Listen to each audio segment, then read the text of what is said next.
Hello everyone, मैं बसंत मौर्य स्वागत करता हूं आपको हमारे आईएएस पॉइंट के यूट्यूब चैनल पे। दोस्तों, आज हम लोग भूगोल यानी कि ज्योग्राफी एनसीईआरटी के क्लास 7 के चैप्टर नंबर 9 को पूरी विस्तार पूर्वक इस वीडियो में कवर करेंगे। तो चलिए शुरू करते हैं। हमारा चैप्टर नंबर 9 है रेगिस्तान में जीवन। रेगिस्तान में जीवन, आइए हम लोग जानते हैं पहले रेगिस्तान के बारे में। रेगिस्तान वह स्थान जहाँ पे शुष्क प्रदेश है, जहाँ पे देखिए दिन में अत्यधिक तापमान होने के कारण वहाँ पे बहुत ज़्यादा गर्मी होती है, बहुत ज़्यादा गर्म स्थान होता है दिन में, और रात में तापमान घटता जाता है। तो रात में काफ़ी ठंडी होती है, बहुत ज़्यादा ठंडी लगती है। और वहाँ पे बालू के रेतीले होती है, बालू के रेतीले जगह, वहाँ पे हरियाली नहीं होती है, वहाँ पे खेती नहीं हो पाती है, वहाँ पे बारिश नहीं होती है। वैसे स्थान को हम लोग रेगिस्तान कहते हैं। तो चलिए हम लोग, जैसा कि पिछले वीडियो में हम लोग पढ़ चुके हैं कि पेड़ पौधे मनुष्य के लिए जल ही जीवन है। जहाँ पीने के लिए जल ना हो, मवेशियों को चरने के लिए घास ना हो, फसलों के उगाने के लिए जल ना हो, तो ऐसे स्थान पर किसी भी जीव के लिए जीना बहुत ही कठिन है। अब हम इस अध्याय में पढ़ेंगे कि विश्व के वैसे स्थान जहाँ के लोग अत्यधिक कष्टकारी तापमान में जीना सीख चुके हैं। कुछ ऐसे स्थान हैं जहाँ पे लोग, देखिए इनमें से कुछ स्थान आग की तरह गर्म है। जो आग की तरह गर्म है, तो रेगिस्तान दिन में आग की तरह गर्म होता है और ठंड मतलब रात के टाइम बर्फ़ की तरह पूरी ठंडा हो जाता है। आप रेगिस्तान में कभी जाइएगा तो पता चलेगा आपको। ये विश्व के रेगिस्तानी क्षेत्र हैं। इन क्षेत्रों में कम वर्षा, विरल वनस्पति एवं चरम, एक मिनट रुकिए, इसको हम इति कर लें, इसका कलर चेंज कर लें, हाँ ये सही है, एवं चरम तापमान होते हैं। तापमान के आधार पर रेगिस्तान गर्म या ठंडे हो सकते हैं। इन स्थानों में जहाँ कहीं भी थोड़ा बहुत जल उपलब्ध होता है, वहाँ लोग कृषि करने के लिए बस जाते हैं। लेकिन वहाँ पे जल की उपलब्धता होती है, कुएँ होती है, लेकिन वह भी ज़्यादा गर्मी के कारण कुएँ सूख जाते हैं। फिर वर्षा की वेट किया जाता है, तो बारिश बहुत कम होती है रेगिस्तानी भागों में। आइए अब हम जानते हैं विश्व के सबसे गर्म रेगिस्तान सहारा मरुस्थल के बारे में। इस अध्याय में आइए देखते हैं सहारा मरुस्थल। देखिए सहारा मरुस्थल जो है ग्रीक भाषा मतलब अरबी भाषा का शब्द से लिया गया है। देखिए देखिए इसके बारे में हम लोग पहले बात कर लेते हैं, उसके बाद मैं आपको बता दूंगा। ये हमारा है सहारा मरुस्थल। यहाँ पे देखिए ये जगह जगह टापू है जिसकी ऊंचाई लगभग 2500 मीटर है। ये बालू की है, ये सभी बालू है। यहाँ पे कुछ बहुत समय पहले यहाँ पे खेती भी होती थी, यहाँ पे निवास भी लोग मनुष्य करते थे। पहले पढ़ लेते हैं, उसके बाद हम आपको समझा देते हैं। तो चलिए, यह लगभग 8.54 लाख वर्ग किलोमीटर के क्षेत्र में फैला हुआ है। क्या आपको याद है कि भारत का क्षेत्रफल 3.2 लाख है वर्ग किलोमीटर है? हमने तो ये पढ़ चुका है। सहारा रेगिस्तान 11 देशों से घिरा है। यह हमारी 11 देशों से घिरा है, जो है अल्जीरिया, चाड मिस्र एक ही नाम है, Libya, Mali, Mauritania, Morocco, Niger, Sudan, Tunisia एवं पश्चिमी सहारा। ये हमारी 11 देशों से मिलकर घिरा हुआ है जो सहारा मरुस्थल है। सहारा मरुस्थल, सहारा रेगिस्तान, जो हमारे अफ्रीका के उत्तरी भाग में अटलांटिक महासागर से लाल सागर तक 5600 किलोमीटर की लंबाई तक, सूडान के उत्तर तथा एटलस पर्वत के दक्षिण 1300 किलोमीटर की चौड़ाई में फैला हुआ है। इसमें भूमध्य सागर के कुछ तटीय इलाके भी हैं। तो वो हम अभी लोग मैप के माध्यम से नीचे समझ लेते हैं। रेगिस्तान के बारे में सोचते समय आपके मस्तिष्क में तुरंत यह रेत का दृश्य उभरता होगा। जाहिर सी बात है, जब हम आपको रेगिस्तान बताए होंगे तो आप तुरंत आपका फोकस गया होगा कि बालू के स्थान, जहाँ पे ज़्यादा बालू रेतीला स्थान है उसको हम लोग रेगिस्तान कहते हैं। परंतु सहारा मरुस्थल बालू की विशाल परतों से ढका हुआ नहीं है। यह बंजरी के मैदान और नग्न चट्टानों सतह वाले उत्थित पठार भी पाए जाते हैं। यहाँ पे यह जो बंजर का ज़मीन भी हो चुका है। ये चट्टानी सतहें कुछ स्थानों पर 2500 मीटर से भी अधिक ऊंची है। ये जो टापू है, ये आप लोगों को दिख रहा है, ये 2500 मीटर से भी अधिक की ऊंचाई में है। ये बात करते हैं सहारा मरुस्थल के बारे में। ये सहारा मरुस्थल देखिए महाद्वीप के पश्चिमी तट पर ठंड महासागरों की धाराओं की उपस्थिति के कारण बादल नहीं बन पाते हैं यहाँ पे, जिसके कारण यहाँ पे बारिश नहीं होती है और जिसके वजह से रेगिस्तान का निर्माण यहाँ पे हो गया। देखिए यहाँ पे बहुत समय लगभग 6000 साल पहले यहाँ पे लोग निवास करते थे, खेती करते थे, यहाँ पे हरियाली थी। यह हमें पता चला एक शिकागो के विश्वविद्यालय का एक अनुसंधान के द्वारा। डायनासोर, यहाँ पे डायनासोर भी निवास करते थे, डायनासोर के द्वारा भेजा गया डायनासोर की खोज में। तो वहाँ पे गए जब वैज्ञानिक, तो वो लोग पहुँचे हमारे अल्जीरिया में डायनासोर के अवशेष तलाश रहे थे। तभी उन्हें एक विशाल कब्रिस्तान मिला जहाँ पे उन्हें इंसान और जानवरों और डायनासोर की और बड़ी मछलियों तथा मगरमच्छ के कुछ अवशेष मिले। उसी से पता किया गया।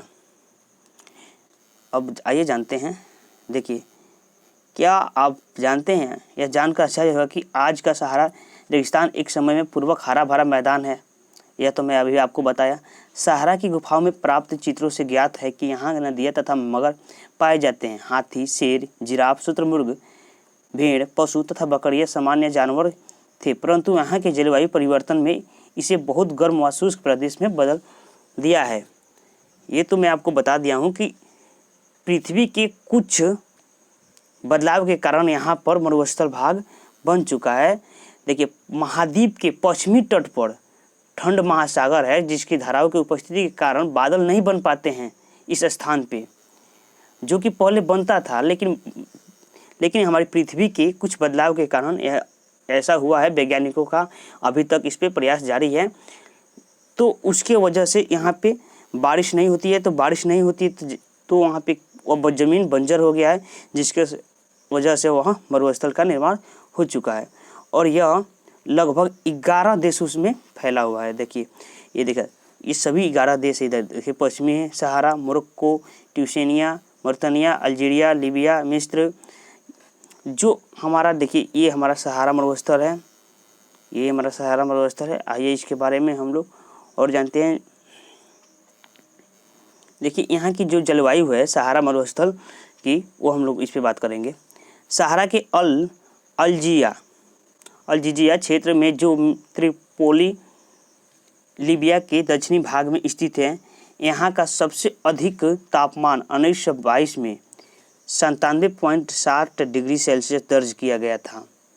यह बहुत इम्पोर्टेंट है, यह एग्जाम में पूछा जा सकता है। तो आपसे रिक्वेस्ट है कि आप नोट्स में इसको नोट कर लीजिए और ये भी नोट्स कर लीजिएगा कि विश्व का सबसे गर्म मरुस्थल कौन सा है। तो वो है हमारा सहारा मरुस्थल, जो कि अफ्रीका के उत्तरी भाग में अटलांटिक महासागर में स्थित है, जो कि उत्तरी भाग में अफ्रीका में ही उत्तरी भाग में। देखिए, ये अफ्रीका है हमारा और यही हमारा उत्तर भाग है, इसमें स्थित है सहारा मरुस्थल, जो 11 देशों से घिरा हुआ है। अब आइए हम लोग आगे बात कर लेते हैं। सहारा रेगिस्तान की जलवायु अत्यधिक गर्म एवं शुष्क है। यहाँ की वर्षा ऋतु अल्पकाल के लिए होती है। यहाँ आकाश बादल रहित एवं निर्मल होता है। यहाँ नमी संचय होने की अपेक्षा तेजी से वाष्पित हो जाती है। दिन अविश्वसनीय रूप में गर्म होते हैं। दिन के समय तापमान 50 डिग्री सेल्सियस पर ऊपर पहुँच जाता है, जिससे रेत एवं नग्न चट्टानें अत्यधिक गर्म हो जाती है, जिसके कारण बहुत ज़्यादा गर्मी पड़ती है।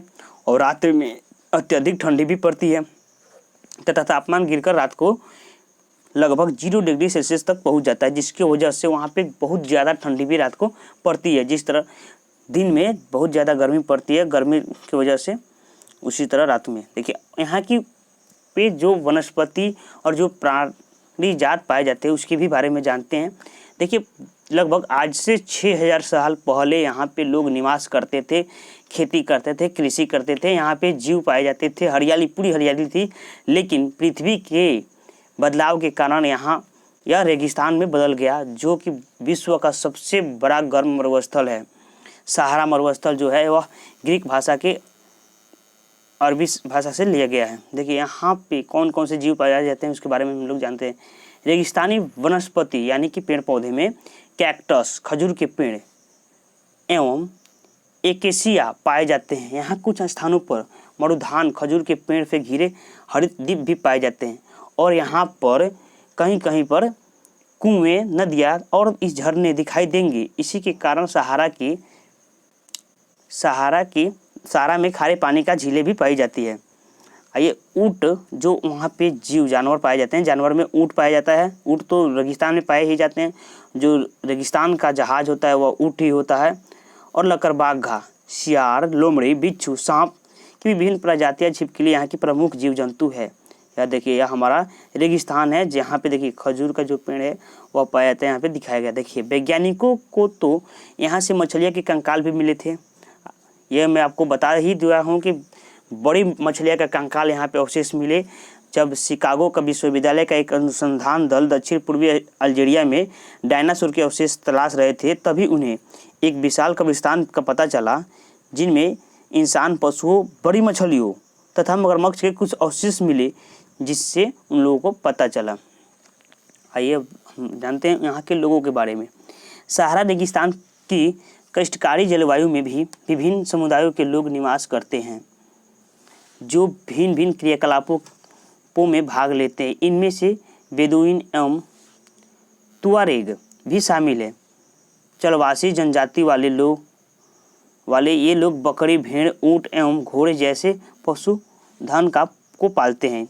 इन पशुओं से इन लोगों को दूध मिलता है। इनकी खाल से पेटी, जूते, पानी की बोतल बनाने के लिए चमड़ा प्राप्त होता है तथा पशुओं के बालों का उपयोग करके चटाई, कालीन, कपड़े एवं कंबल बनाने के लिए होता है। धूल भरी आंधियों एवं गर्म वायु से बचने के लिए वे लोग भारी वस्त्र पहनते हैं।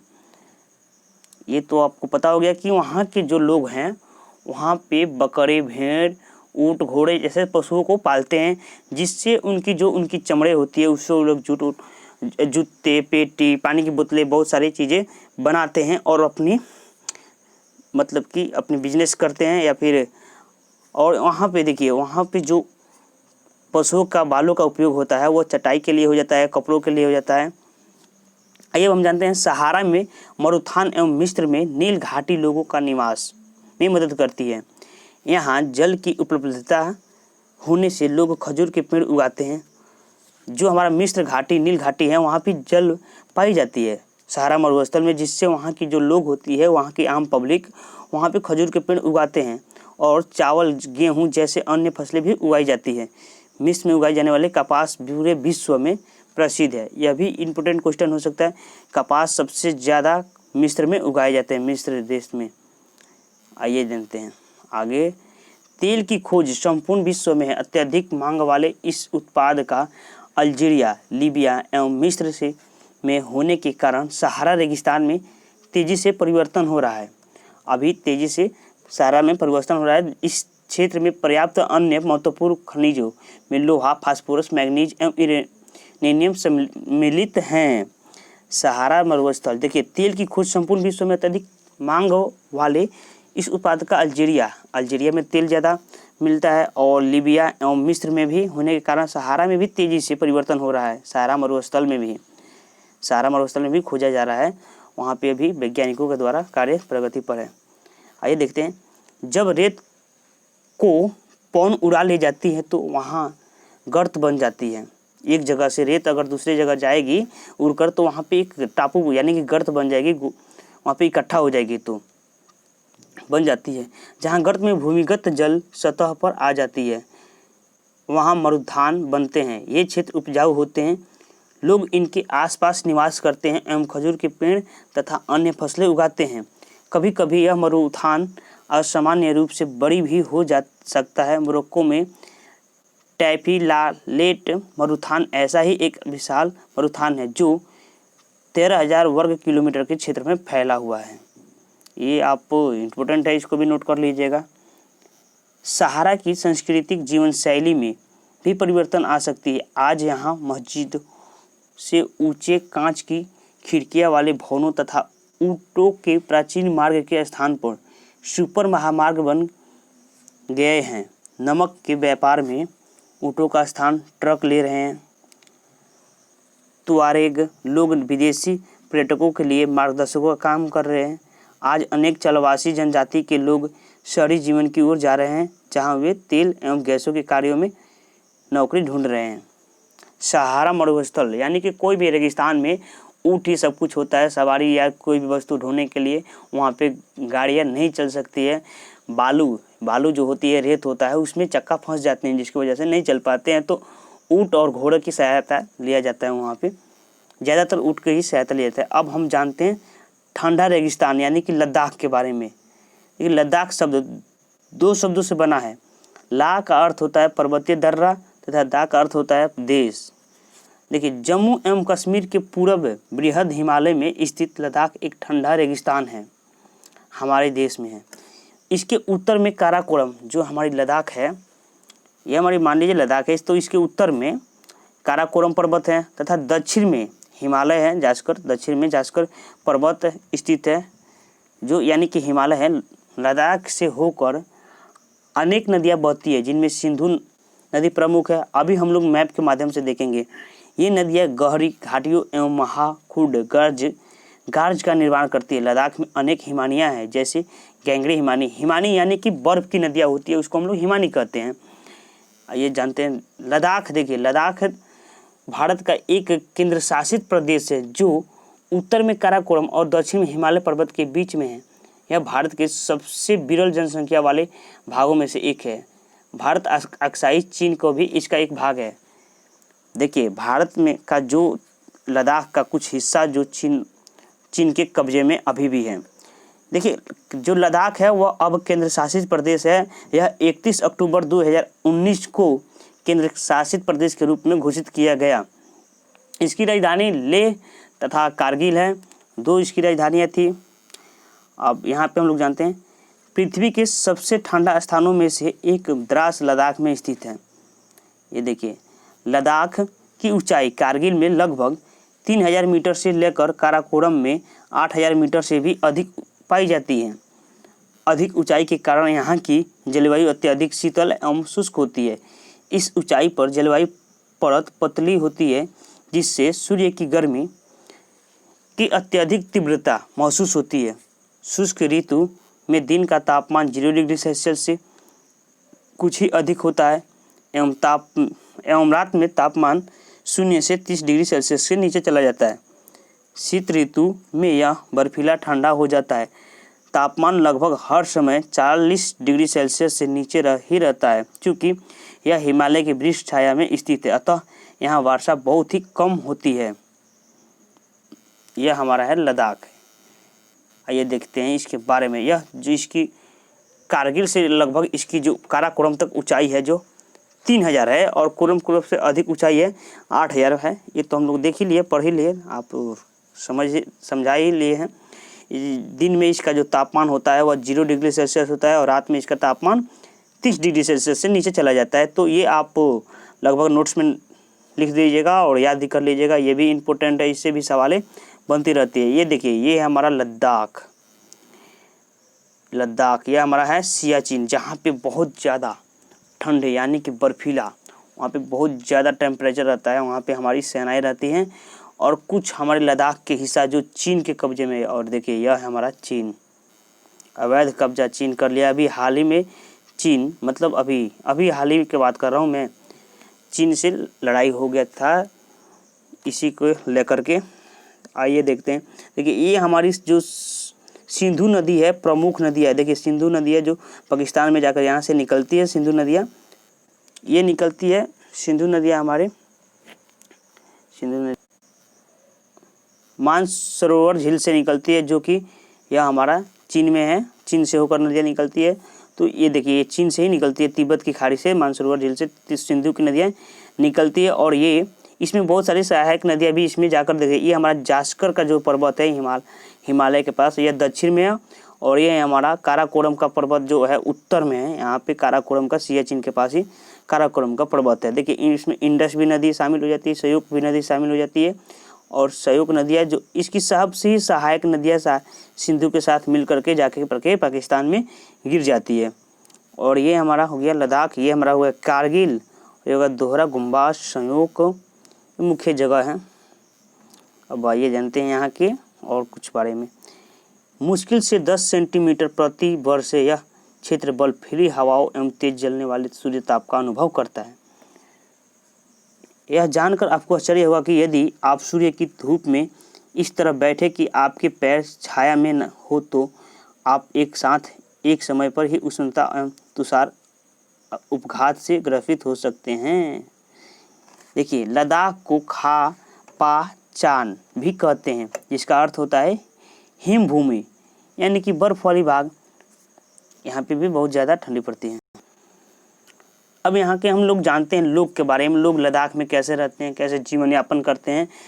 तो यहाँ पे लद्दाख में जो लोग होते हैं, यहाँ के अधिकांश लोग मुसलमान रहते हैं जो बौद्ध।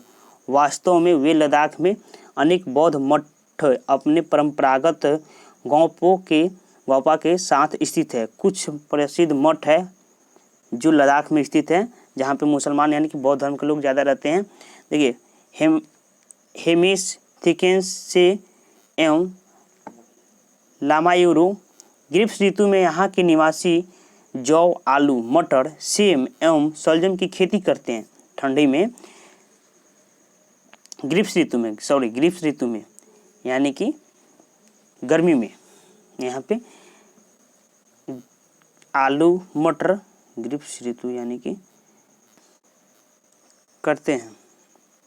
देखिए, शीत ऋतु में जलवायु इतनी कष्टकारी होती है कि लोग धार्मिक अनुष्ठानों एवं उत्सवों में अपने आप को व्यस्त रखते हैं।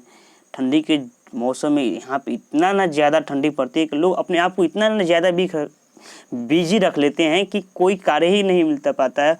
वो अत्यधिक अपने अनुष्ठानों में, धर्मों या पूजा पाठ में भी व्यस्त हो जा सकते हैं या कोई भी कार्य में। यहाँ की महिलाएं अत्यधिक परिश्रमी होती है। जो वहाँ की महिलाएं होती है लद्दाख की, वह पुरुषों से अत्यधिक परिश्रमी, मेहनती होती है। वे केवल घर में एवं खेतों में ही काम नहीं करती बल्कि छोटे व्यवसाय एवं दुकानें भी संभालती है। लद्दाख की राजधानी लेह सड़क एवं वायु मार्ग द्वारा भली भांति जुड़ी हुई है। राष्ट्रीय राज्य मार्ग फर्स्ट ए लेह की जोजिला दर्रा होते हुए कश्मीर घाटी से जुड़ती है। यह क्वेश्चन बन सकता है, जोजिला दर्रा कहाँ से होकर गुजरती है? तो ये लेह लद्दाख के कश्मीर घाटी से होकर जुड़ता है, लद्दाख से। तो इसको आप लोग नोट कर लीजिएगा नोट्स में और याद भी कर लीजिएगा। क्या आप हिमालय के कुछ अन्य दर्रे के बारे में बता सकते हैं? तो आपको पता होगा तो बताइए। देखिए, क्रिकेट का सबसे अच्छा बल्ला सरपत बिल्लो पेड़ की लकड़ी से बनाया जाता है। बिल्लो पेड़ की लकड़ी, सरपत यानी बिल्लो पेड़ की लकड़ी से बनाया जाता है। इसको नहीं पढ़े हम लोग, इसको देखिए। चिरू या तिब्बत एंटीलोप एक विलुप्त प्रायः जीव है। इसका शिकार सहतूत यानी कि तूत, उसी को हम लोग बोलते हैं, नामक इसके ऊन के लिए होता है, जो वजन में हल्का एवं अत्यधिक गर्म होता है। देखिए, ये एक जीव होता है जो अब आप देखिएगा तूत में, तो उसमें जैसे वो रेशे की समान निकलता है, वह इसी जीव की वजह से निकलता है। तो उससे हम लोग सूती वस्त्रों के प्रयोग में लाते हैं। आइए देखते हैं यहाँ पे। यहाँ की मुख्य क्रियाकलाप पर्यटन हैं। देश से विदेश अनेक पर्यटन यहाँ पर्यटन के लिए आते हैं। यहाँ पे लद्दाख में अनेक तरह के अनेक देश विदेश से लोग यहाँ पे घूमने के लिए आते हैं। गोपा दर्शन, घास के मैदानों एवं हिमनदों की सैर एवं उत्सवों तथा अनुष्ठानों को देखना यहाँ का प्रमुख पर्यटन है, आकर्षण है। आधुनिकीकरण के फलस्वरूप यहाँ के जनजीवन में परिवर्तन आ रहा है, लेकिन लद्दाख के लोगों ने शताब्दियों से प्रकृति के साथ समन्वय एवं संतुलन करना सीखा है। जल एवं ईंधन जैसा संसाधनों की कमी के कारण ये आवश्यकता अनुसार मितव्ययिता से इनका उपयोग करते हैं और कुछ भी व्यर्थ नहीं करते हैं।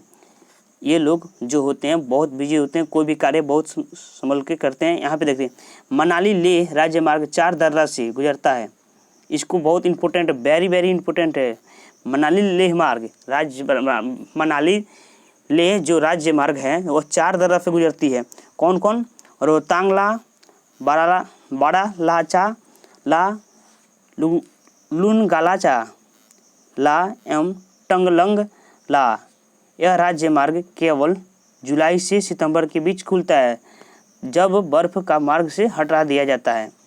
जुलाई और सितंबर में अत्यधिक गर्मी पड़ती है, जिसकी वजह से बर्फ पिघल करके हट जाता है। उस समय इस रास्ते को खोला जाता है। ये देखिए, यहाँ की जो महिलाओं की वेशभूषा होती है वह इस प्रकार की कपड़े अपने पहनती होती है। तो दोस्तों अब हम लोग का चैप्टर हो गया 9 नंबर समाप्त। तो अगर आप हमारे यूट्यूब चैनल पर नए हैं तो प्लीज़ चैनल को सब्सक्राइब कर लीजिए और बेल आइकन को ज़रूर दबा दीजिए ताकि वीडियो की नोटिफिकेशन आपके पास पहुंच सके। और आप हमारे और सभी सोशल मीडिया को फॉलो कर सकते हैं, नीचे डिस्क्रिप्शन में लिंक दिया गया है।